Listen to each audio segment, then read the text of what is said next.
Hi everyone, it's super nice to have you here again. I'm Annelis. I'm Liisi. And you're listening to Nordic Surfsisters podcast number 2. It has been a couple of months since our first episode, which was in July 2025. Now we are in November.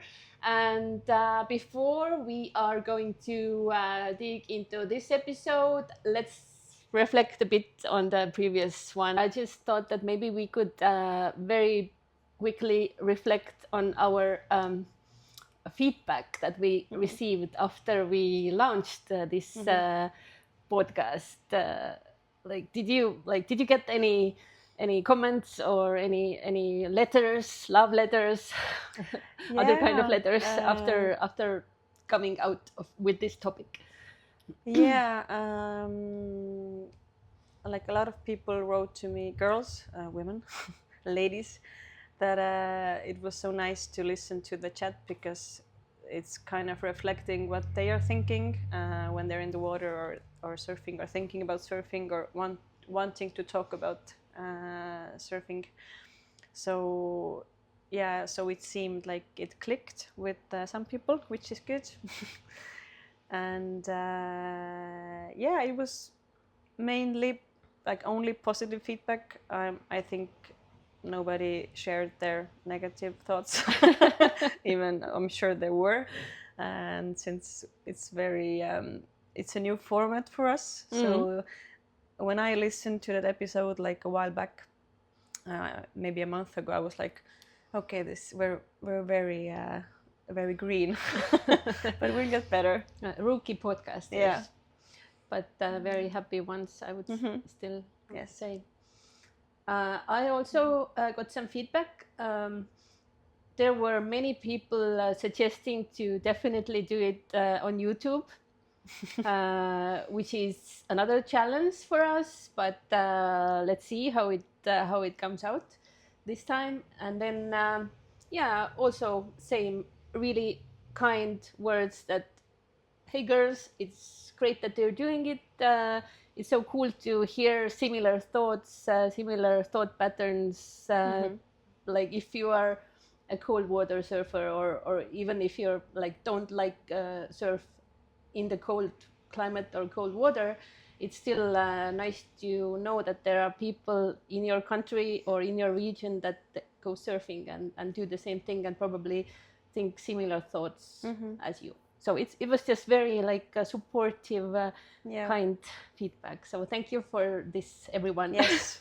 So now we feel we have more strength to continue. Yeah, but as like today it was snowing heavily. It's about 1 degree Celsius outside. Water is around 5 degrees, I think.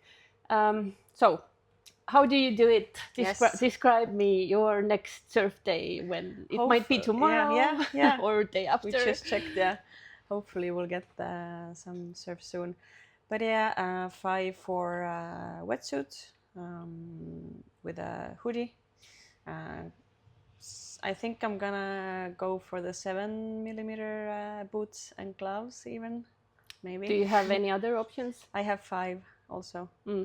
Yeah, so not too. It's the legendary question: aren't you cold?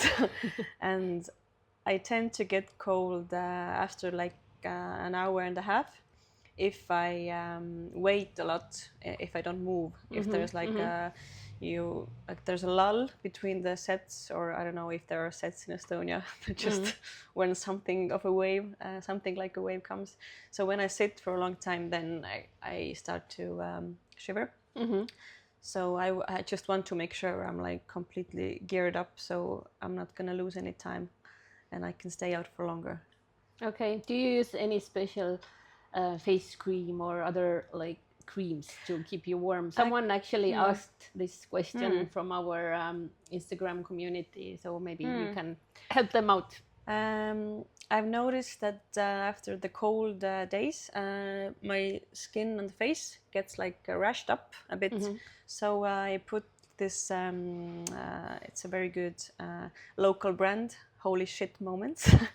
And I use their like balm. It goes everywhere on the skin, on the lips, and it's like a really I think it's shea butter based, so it creates like this lovely thick soft layer. So that has been really good. I keep using it all over my face when I go in the water. Just winter time or just winter time, yeah. Okay. Because in the summer it's a lot of SPF. Yeah. Yeah. And you? For me, it's a 6'4" wetsuit, which now after 7 or 8 seasons has started to show signs of getting really old. So I might think about a new wetsuit, but it's still working. It keeps me fine for at least an hour in the water. That's okay. It doesn't totally leak yet. And then I also have the 7mm boots and mittens. And of course, the hood is attached to the wetsuit. I prefer that version. That's also a question that has come up several times in the Instagram community, that like, what thickness wetsuit do you need? Because after the last episode and after the TV show that we went to together a couple of weeks ago, many Estonian women wrote us that it's so cool that you're doing it. I didn't even know that it's possible in Estonia and so on. And they have tried surfing in like tropical destinations and other countries, but they never even considered it would be possible in Estonia. So they have always been surfing abroad. But now asking like how do you start and what gear do you need?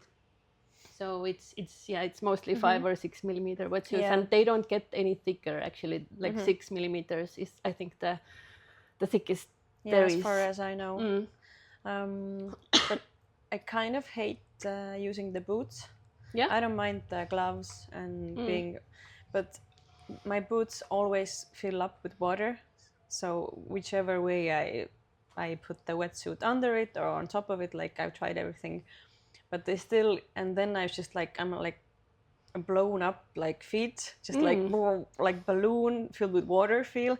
So I feel like I'm not that much in control. But do you cover your boot with your wetsuit? With wetsuit, right? Yeah. Not like you put the boot on top of the wetsuit. No. I've tried both ways, like first boot and then wetsuit on top of it, and vice versa. And whichever way I do it, I still maybe I need new boots. That's funny. I never had this thing. So yeah, that's the thing like to discuss about. Like maybe now I think like maybe I should try new boots, because I thought maybe it's normal. You shouldn't get them full of water or air. They just like bro. That's so funny. Yeah, so they really it basically feels like a balloon filled with water. So you would imagine that's not a really solid feel when you can't put your foot down, just like kind of like wobbly in like inside all the water. So that's weird. That's a new thing. Like I've been like, maybe I need to change the boots, because I'm not enjoying it. It frustrates me. Yeah. Okay, but the season is here. The season is here. I would say it has kicked off really, really awesome, because we've had a couple of absolutely, I would say like ocean, feels like ocean surf days, because the waves have been quite clean, quite big, and like the period is like 6 to 8 seconds, which makes them like quite consistent. And I'm really happy about past couple of weeks, but let's see how it continues, because now the temperature is like almost below zero, and let's see how it goes. Yeah, we had I call it a big wave day in Estonia. That was last week, right? Yeah, last Sunday. I always keep forgetting about things about surfing, but I think that was the day when you went out earlier and we came after you. Yeah, exactly. So the prognosis from wind crew, at least at that time period, was like 2.2 meters, the height. And I think the period was 8 even. Yeah, it was. so it's kind of rare. So, and for me, maybe I can start because I have a lot to share about that day. Please. It looked really intimidating because you rarely see that sized wave crashing in Estonia. So it felt really oceany for me, watching from the shore even. But it was quite clean, and the sun was out, so that made it feel kind of safer. And there was not too much wind, which was like, it was like pretty amazing condition-wise. Yeah, it was offshore, so you Yeah. couldn't just feel any wind, and it Yeah. was perfect in that sense. So yeah, but facing the over 2 meter wave for me is always like, I'm scared. So for the first maybe half an hour, I was really scared. I was just like I kept trying to take away right away just to face the fear.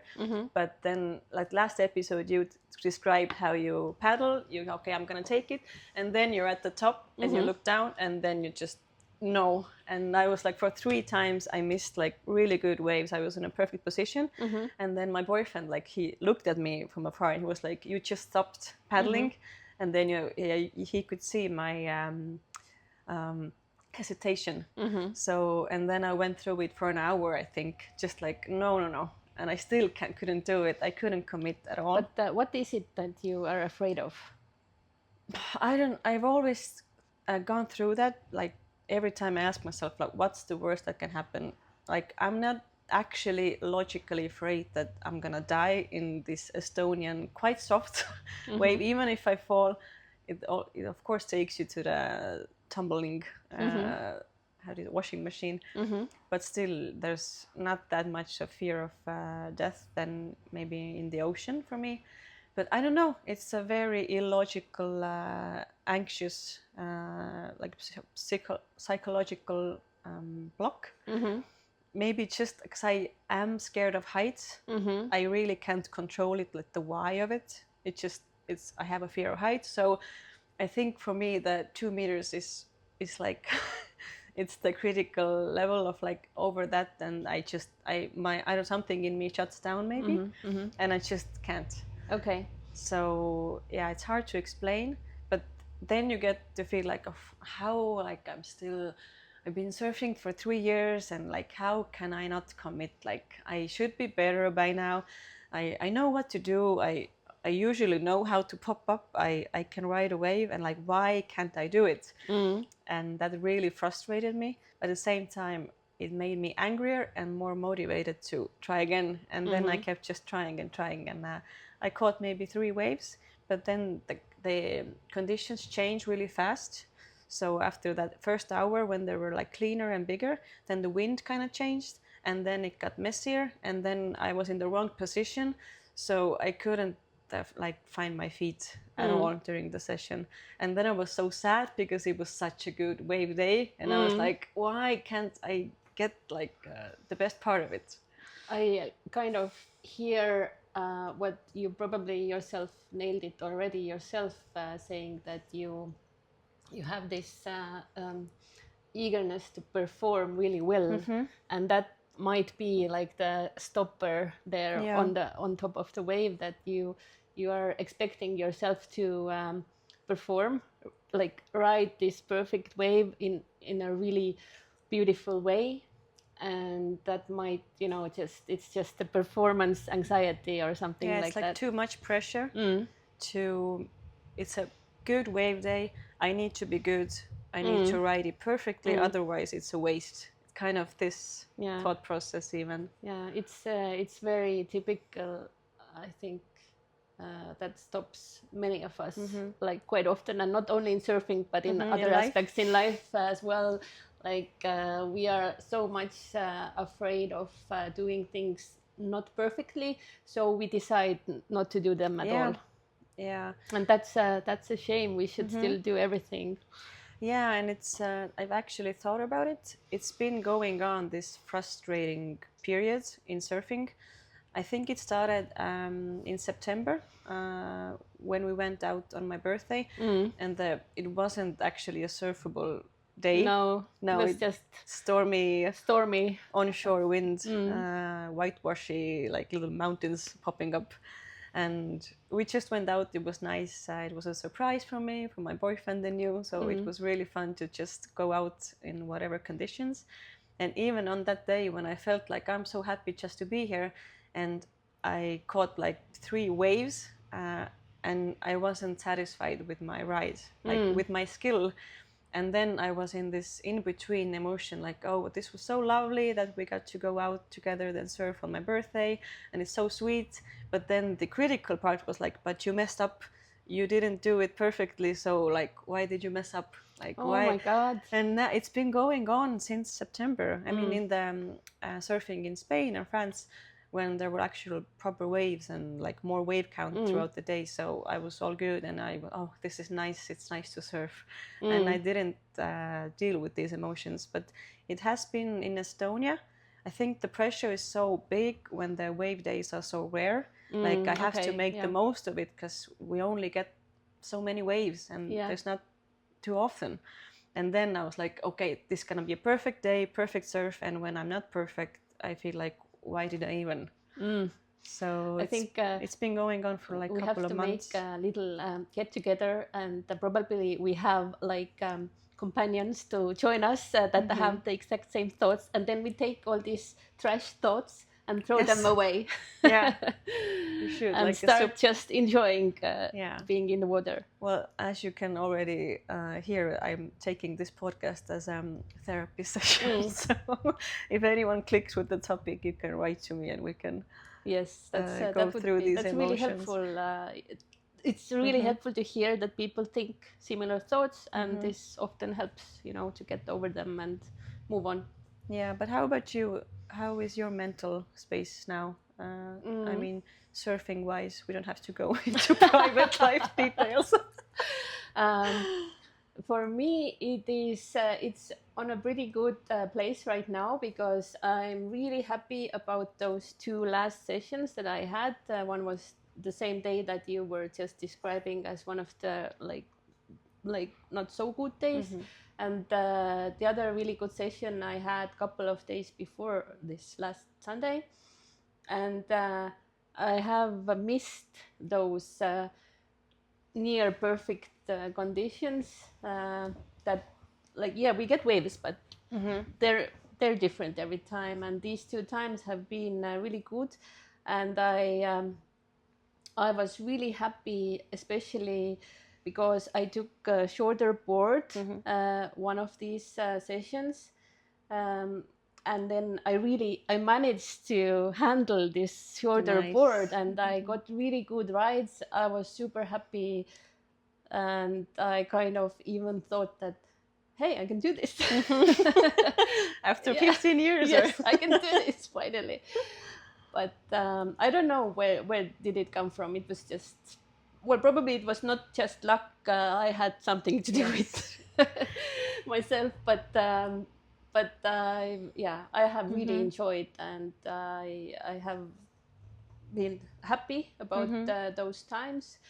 But I am also, as I'm going on a trip next week, and I have a couple of days left, like besides being on a work trip, I have a couple of days for surfing. And then I'm trying to find this perfect accommodation and surf teacher and beach where to go. And this has been frustrating me. And then all of a sudden I somehow just saw there is this yoga camp, and I was like, yeah, but maybe I'm not going surfing, even though it's Portugal and it's the Ericeira, like the wave paradise of Portugal. Maybe just, why not skip surfing this time and go on a yoga camp? Like, it seems crazy. Does it? For me. And I thought maybe it's a good exercise mentally as well, like to be there, to know that it's a perfect place for surfing, but then just watch. Do you think it's possible? No, I'm already physically uncomfortable. Like, what? Because That's how addicted I am. okay, Yeah. I understand you, and I might think exactly the same way when I'm there. But I also have thought that with surfing, it can be that you put quite a lot of pressure Yes. on you, and you always you're like when you're like working and surfing, and then you have like a household to keep. It's always very busy, and sometimes when I'm in the waves, I feel bad because I should be somewhere else or I should do something else, and I have thought that maybe I should just let loose and not surf when I can't go, or just take it a bit more easy, and then it doesn't feel like a rush every time, because it feels like a rush every time. Yeah. It's interesting. In some ways, it feels like you have to go to rehab for a while from surfing in order it to feel lighter again. Yeah. Or to take it lighter. 'Cause I feel also like it's even hard to put in words, but it's kind of this similar thing, like the pressure we put on this fun little thing to surf in the water. But yeah, me with the perfectionism and you with just like managing to fit it in every time and then feeling guilty being in the water. So it shouldn't feel that stressful. Or maybe it should, I don't know, because as you said, waves are rare. Conditions can vary. So maybe you try to take the most of it. Maybe we should still accept that it is how it is, and when there's a rush to the waves, off we go. Yeah, I actually think the rarity, the fact that they are rare is what makes it more special for me, because it is special because it doesn't happen every day. You can't predict it that much, so it feels like such a special thing to do in your ordinary life on Earth, to catch the very rare wave when it comes. So if it wouldn't be that rare, maybe the rush would be lost on me and it wouldn't be that interesting. So in a way, if it would be easier, I wouldn't be as interested in doing it. So maybe I need it to be frustrating in order to keep wanting more and to push myself more. Okay. How about you, listeners? You can send our thoughts on this.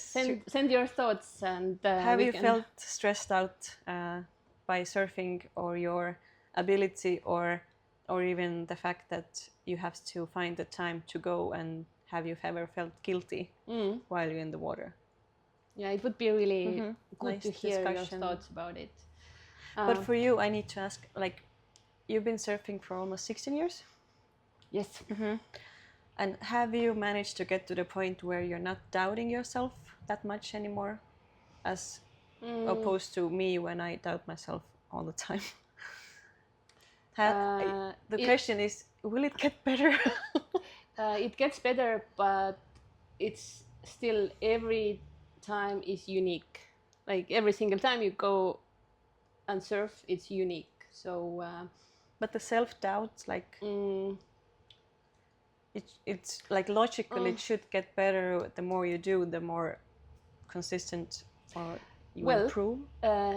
I almost don't fear waves anymore at all, at least not the Estonian waves or the Baltic Sea waves.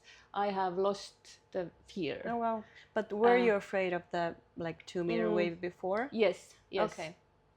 The exact same feeling on top of the wave, watching down and not going because being afraid that I won't manage. And now I just think that it might be too big for me. It might be scary. Maybe I won't catch it, but I'm not afraid. I'm just like, it's just a wave. I might be under it, but then I will just pop up and everything will continue, and I will try to ride it. And this feeling actually hit me only last year after surfing the African Senegalese waves, which were really fast, like 3-4 meters. Like the lineup was quite like not professional, but everyone was like really, really advanced. Intermediate plus.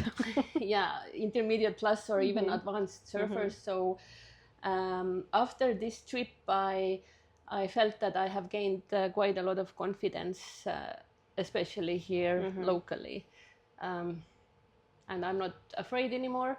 And but the self-doubt, I might have it. I just cannot recall it right now.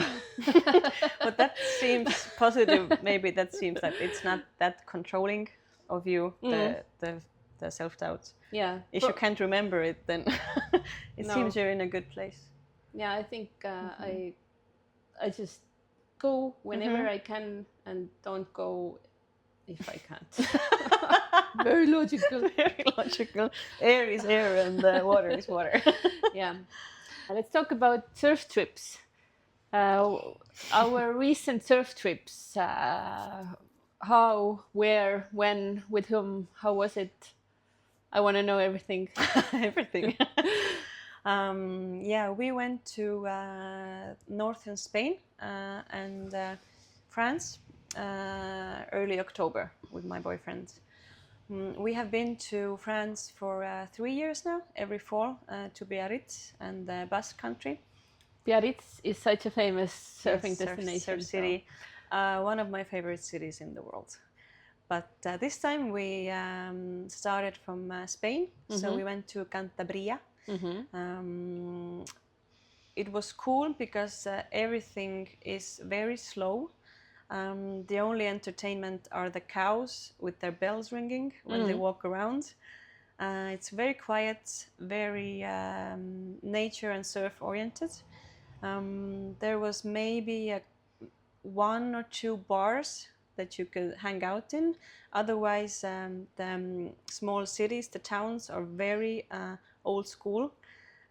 So there's a lot of 60 plus generation people, and not that many things to do nightlife or entertainment wise, which we like when we go surfing, because then you're focused on you going don't like partying. I like villages. partying very much, so that's I'm gonna get to this point. But for surfing, I'm not choosing the place under the terms is there nightlife or not. I choose the trip destination only. Is the wave good, or are there less people maybe? So there were not that many crowds. You had room. It's a beach break, and you had a lot of room to surf. Great for learning. There are some surf schools, and then there's nature parks, hiking trails. So surfing in Spain in October. Yes. What's the weather? What's the water? What do you need? Like the wetsuit wise. The weather was 20 degrees plus during the day, and then 13 degrees evening and night.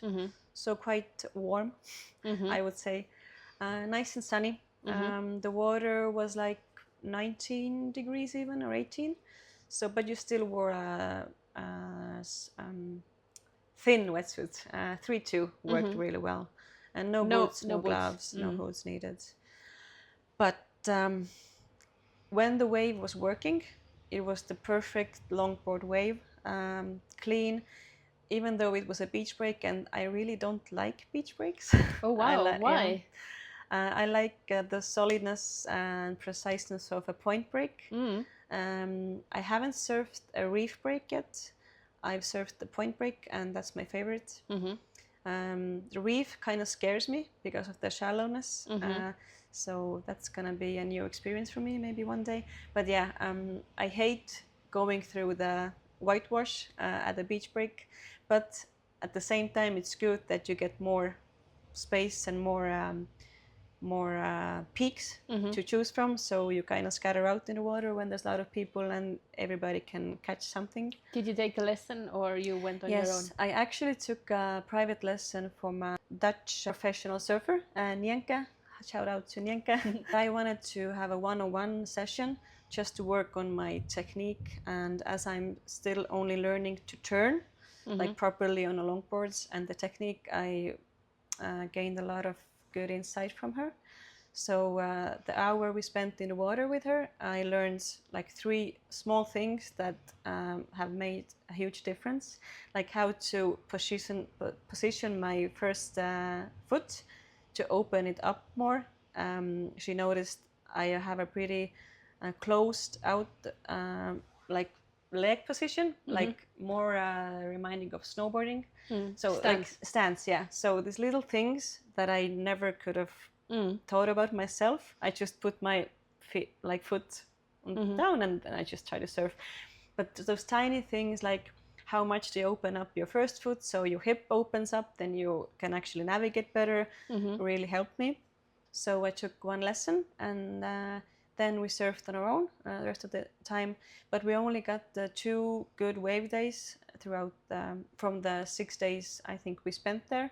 Other days were just kind of close-outy, onshore wind, not that good. On some days it was just the 2 of us in the water because it wasn't really that good.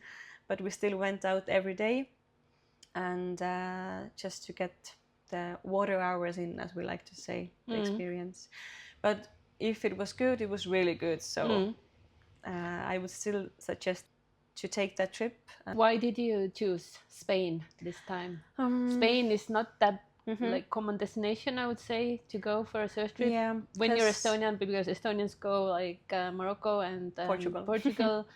Yeah, I think mainly because it's a longboard friendly wave, and as I longboards, I'm always on the lookout for the best slow, not too big but clean long waves. So the waves were there, we rode them, and it just depends on the consistency. It's not that consistent, but still throughout the week you will definitely get a couple of surf days. I'm curious about, you said that you only had 2 good wave days throughout 6 days. How does it feel like? Like, because it's probably a thing for every surfer. You go on a surf trip with the hope that you will surf yourself like until you just cannot even move anymore. How does it feel like, and like how did you manage those feelings? It all comes back to expectations in a way, especially living in Estonia, when the consistency is not there. You have to already be prepared to catch the wave day if it happens, and then I'm gonna put the money under the trip. I'm gonna choose like we're gonna go, and then when you're there and there aren't waves, you're like, let's go back home. Like, I don't know, I don't care anymore. I don't like this. Let's just go home. Like, it's pointless. I get from 0 to 100 very quickly, and I really have to work on my positivity to have the faith again. Like, maybe it's gonna be better tomorrow. But if it hasn't gone better for 3 days, so then we left. We rode to France. By car? Yes, for like a 3-hour drive to Biarritz from Cantabria. So we kind of just changed something, because otherwise we were both getting really grumpy, because we went for the surf and it was a closeout session, and we both like, we could see we're getting on each other's nerves a bit, because we're both like unhappy about the surfing, because you're waiting for the trip for so long, like, oh, then I'm gonna have like the 10-day like perfect like surf only surf, and especially in that region when I mentioned the only entertainment were the cows. So in a way we felt like at least let's go have some nice food and like go to a nice bar and go record shopping and just like go experience some culture, because we really liked Biarritz, so we just drove there and we stayed in Biarritz for 3 days, and we got only 1.5 days of good waves. So it wasn't better surf wise, but we did other things. We road tripped around the coastline and like visited cafes and like surf shops and like did other surf trip activities. Okay, that's so cool. And then we went back, and then for the last day was a perfect surf day, so we just spent the whole day from morning till sundown at the beach. And so we literally did the perfect thing. We surfed till we dropped, until the sun went down and it was dark, and we were still in the water when it was dark, and then the moon came out, and then we went out basically in the moonlight.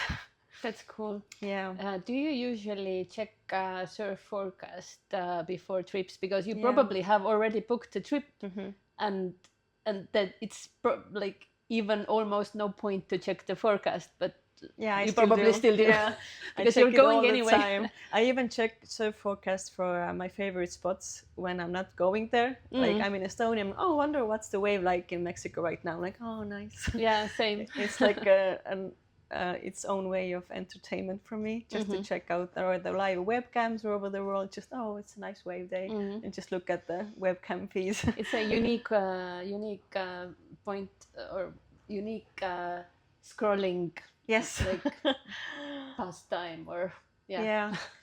But all in all, definitely thinking of going again to Spain or France. both. Both. It's nice to have the destination so close. So the forecast can vary even throughout this couple of 100-kilometer like length on the coastline. So, and even which is cool about the Spain place, there are two like main breaks, Oyambra and Guerra or Herra, which we surfed, and it's cool because they're like sheltered breaks which aren't that affected by the wind, which can work even though the other breaks are like super blown out. So you have a lot of options. How do you know all these breaks? Do you do your research before the trip, or you go there and then look around and then like get the knowledge, or how does it work for you? I think both me and my boyfriend, I think weekly just search for surf breaks. Online or from the books? Online, and like even from Reddit threads, and mainly Instagram, because I follow a lot of surfers, surf girls. And I think the Cantabria game from a girl I follow, and she went there, a longboarder, and then I was like, seems nice. And then kind of you build from that. Instagram is the main asset for me. I think when you find new people, then you find new people from them, and then you see where they travel, and then you can like, seems nice. But they rarely mention the breaks. As so you have to kind of search for them more, like which is the exact break she surfed, because there are a lot of breaks. But it helps when you take a lesson, so the instructor can give you the local insight, which is why I, again, suggest always go out with an instructor when you're at a new place. Even if you're already at the intermediate level, I would still suggest it's worth it. Or have someone, if you know someone who's local, then you get the information, or from a surf shop, just ask around. Some locals are willing to share, some are not, but you never know. Yeah. And you can always get them, and also the moon affects the tides, and so I'm not that good at deciphering the local prognosis. Like I can look at it seems nice, but then the local, no, actually in this break, it means another thing. It's vice versa. The moon and the tide is like better at that time, especially at the beach break. It changes so much throughout the day, the tides. So it was good to know that you should go out now, not later, because this and this changes. So the local insight is like priceless. That's true. Yeah. And how about you? Your last trip? My last trip was to Portugal. That was also in October. So we had a surf trip month probably. I was lucky to be already second time in Portugal this year. And I'm going once again next week. So I'm very grateful for this. And the last trip was to a place called Lourinhã, which is somewhere between Lisbon and Peniche, or like on the coast between Ericeira and Peniche. We went there because we had our first Nordic Surfsisters camp there. So yeah, how was the camp experience? It was super cool. It was very cool, the location-wise, and shout out to Arti, the far end surf house owner, a local Estonian in Portugal, who hosted us, and fed us and organized really good surf trainings. And the crowd was super nice. It wasn't actually a girls' trip. It was more like human trip for everyone. There were families, there were kids, there were solo surfers, and it was a really sweet crowd. I'm really happy about all the new people that I met, and it was a like really good time and good camp. We surfed a lot. We had really mellow, small, clean days. The whole trip, I think we surfed 6 days in a row, and ate good food, had a good time. Just sun was shining. It was 25 degrees in October, so we were really lucky. So if we want to make any statistical conclusions from our trips, it seems it's worth to go to Portugal in October and have 6 days of surfing, as opposed to our Spain trip with only 2 good that's days. Again, so you never know. That's actually impossible to predict, because the week before our camp, the weather had been really gray. Also, lots of mushy waves, close out days, raining, not that warm. So it's just, you never know. Yes. This is our conclusion. I would say you booked a trip, you go, and you actually never know what you get. And even if we would like to, I think it's very humane to want to get precise answers and like predictable things. I think if it's about surfing, there's like nothing is predictable. Even if the break works, like last year at the same time, like the climate changes, everything is going to shit. and everything changes, and so it's very hard to give like a precise suggestion of for sure October this works. Like there's no such thing. Unless thing, you probably go on a tropical destination that is actually breaking throughout the year. Has proven itself throughout years to be consistent.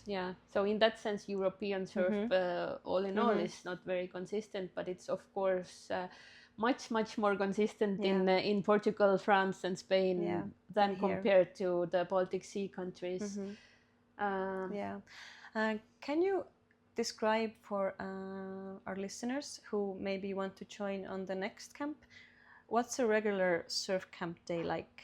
Like what to expect? So you wake up, you either have breakfast or just a quick coffee, and then directly to the beach. We had it so that we were surfing before breakfast. So it wasn't on the beach, the accommodation. We were taken by a van. So around 7:30, we gathered into the van. They took us to the beach. Then we had a surf class all together. Surf classes are divided based on skills, so you don't have to worry about if you have never surfed or if you feel like you are actually very advanced. No worries, like it's always good to have a teacher, and if you don't want to join the class, you can still free surf like at the same time while still being part of the camp.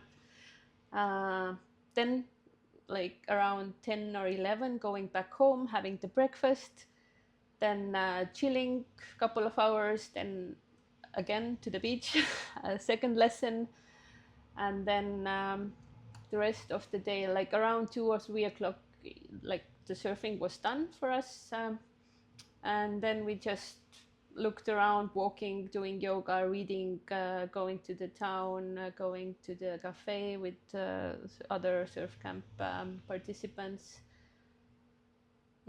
Just chilling. Just, I don't know, you can just lay in the what's it called? Hammock. Or ride a skateboard or a surf skate. And how is the area like? It's like very surf culture-y, or are there like this particular place we went to, this Lorinia village? I wouldn't say it's actually very like immersed into surf culture. Probably it's maybe it's not that discovered yet, which was a good thing, because all those really calm, clean, classy mornings, we were out and it was just us. Like it was just 5 or 6 people. Everyone got so many waves. And later on, we like Arti, the surf camp manager, told us that because locals actually ride the other break. Like we had our it wasn't the beginner break. It was just like the beach was divided for surf schools, and then the locals had their own break. And I saw people sitting there, but it was still like, I don't know, 10-15 people, and it was quite a big peak. So absolutely no crowds, very friendly vibes, no localism. That was my experience this time. It could be different, of course.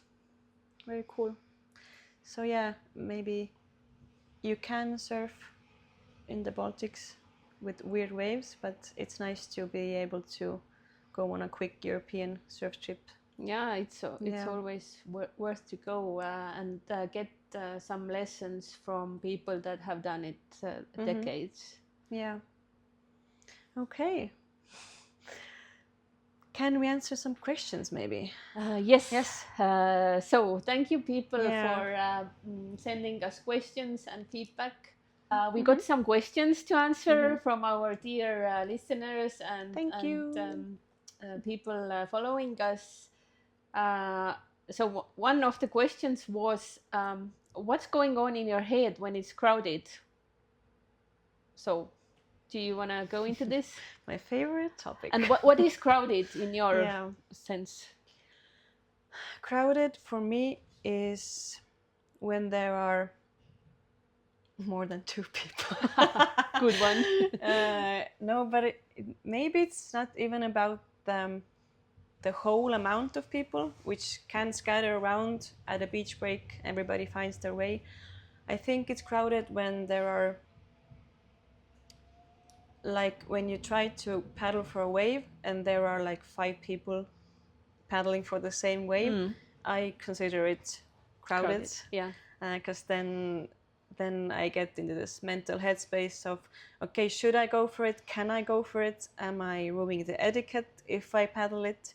Can I pull back when need to? Like I'm starting to doubt myself, like, okay, I should go for it, and then I can always pull back and then let the person catch it who has the right of passage right away. So all these thoughts can like halvama, paralyze me, when I have to kind of compete for a wave with more than a couple of people. So yeah, there are too many negative thoughts going around my head, being in a crowded lineup.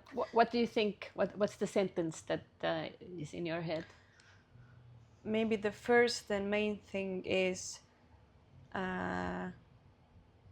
can I paddle for the wave? And then when I decide to, okay, I'm gonna go for it, then it's okay, I'm gonna have to perform now. I can't waste the wave when there's so many people who wanted it, and then when I get it, I have to again be perfect, not to fall. Like then all these expectations for my skill level come up, and they're not positive. It's the critical thought that rides over everything, and then I just have to kind of clear my head and just remember that I can always try and I don't have to perform every time. But yeah. How do you manage when it's like 20-25 people? Like it can happen when you're traveling. Yeah. For a one wave? Yes.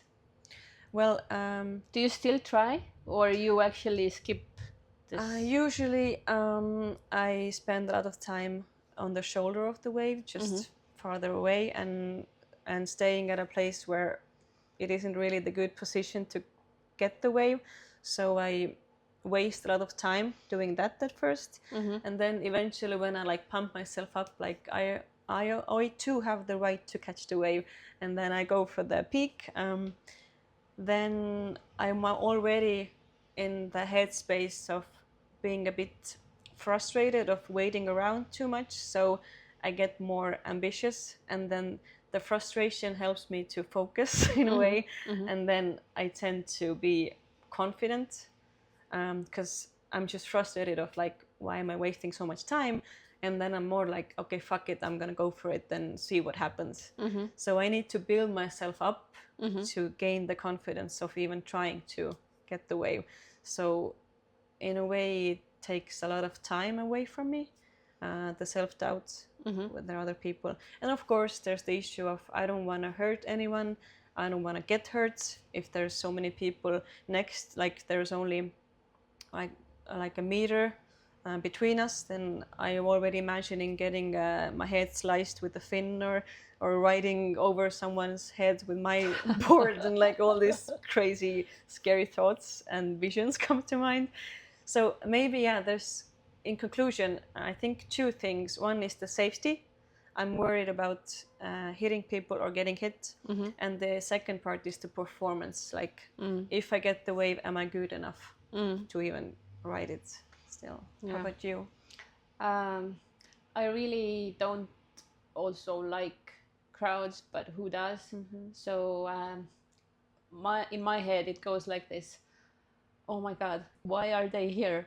Oh my god, this is my wave, but I'm not going to take it because I'm not even in the right place. I'm just watching also from the shoulder. I'm not even trying to paddle in the best place, because often I'm the only woman there, and I don't like feel like going among all these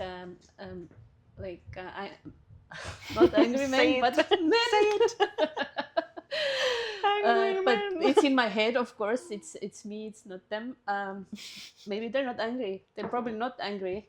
They're just most surfers. of the times they're friendly. Yes, they're friendly, but I don't feel like going paddling like in the middle of this lineup. I'm also sitting on the shoulder, and I'm also sometimes thinking that it's even like safer and better, because if I fail, no one cares. If I fail, I don't even care. I always wait for the next round, and that's fine. But it is a thing. It is a thing. We shouldn't be afraid paddling into the right spot and trying to take the wave. Like, this is something that has to change. Yeah, and it's very hard for me. Yeah, still. And even in Estonia, like when it's not really crowded. It's not considered like worldwide. Worldwide, it's, you can't call it crowded. Yeah. But why is it that mostly when there are men in the lineup, I'm starting to think, is it because deep down I feel like they are better and I am worse, and that's why I'm not gonna even try? Yes, I think it is something to do with this. But they're more experienced, they've been here longer than me, they know better. I don't want to be in the way again. So it's really like making you feel very small. Yeah. And it's not a good place to be. No, it's not. And that's something we should somehow come over. Yes. So next time, guys, be prepared. Me and Annelis, we're coming. We're just going to charge in, and we're going to fall, but we're going to be at the peak with you. So please welcome us. Yes.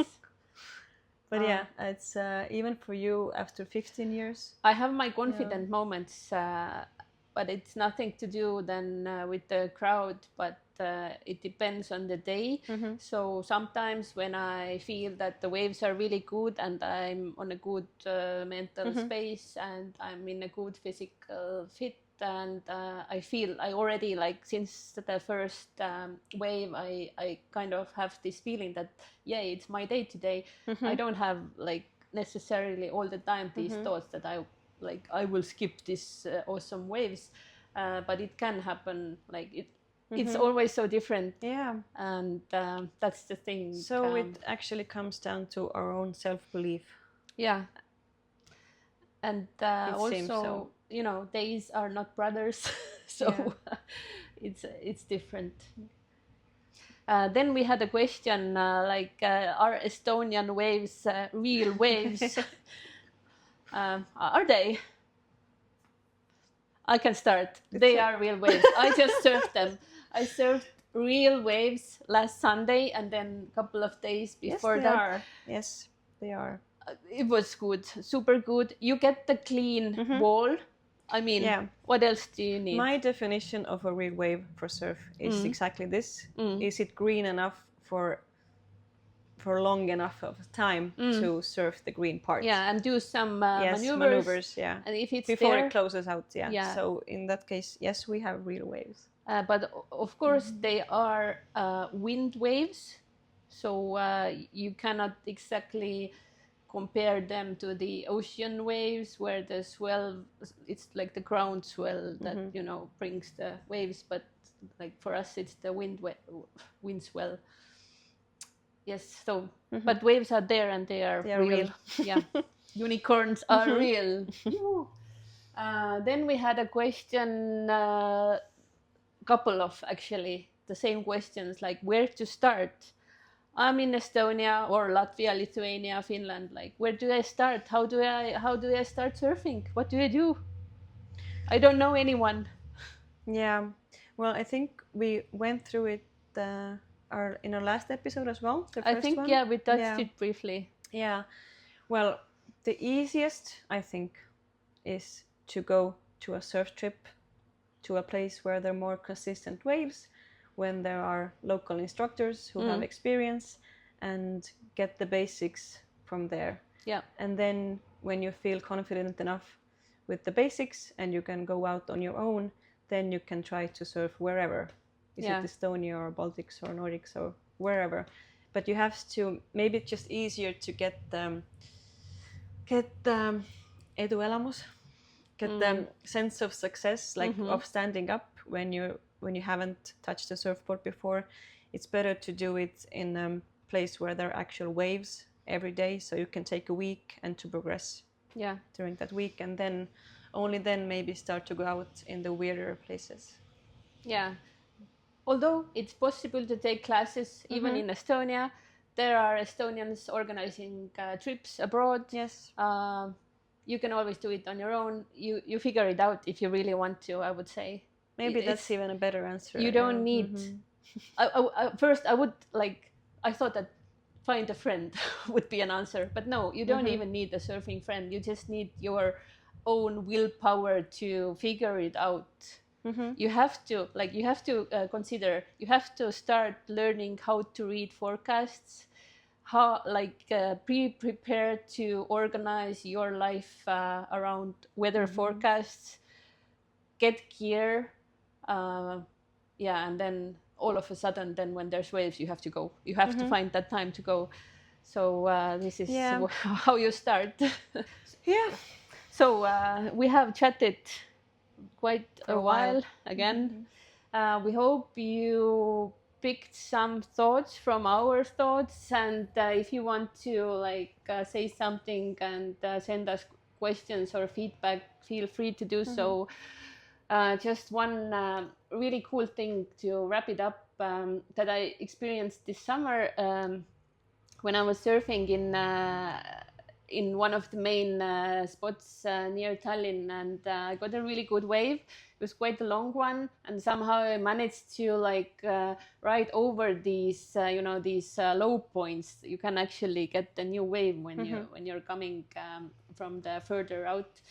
And then when I finished the wave quite on shore, or almost at the shore, and there was this girl also surfing in the white water, and suddenly she started yelling "Yoo-hoo! You're so good! What a wave! Oh my God!" clapping her hands, and I was like, "Oh my God! What a cool way to end the wave and to end this surf session." Someone was so happy for me, which is it's a huge thing in surfing.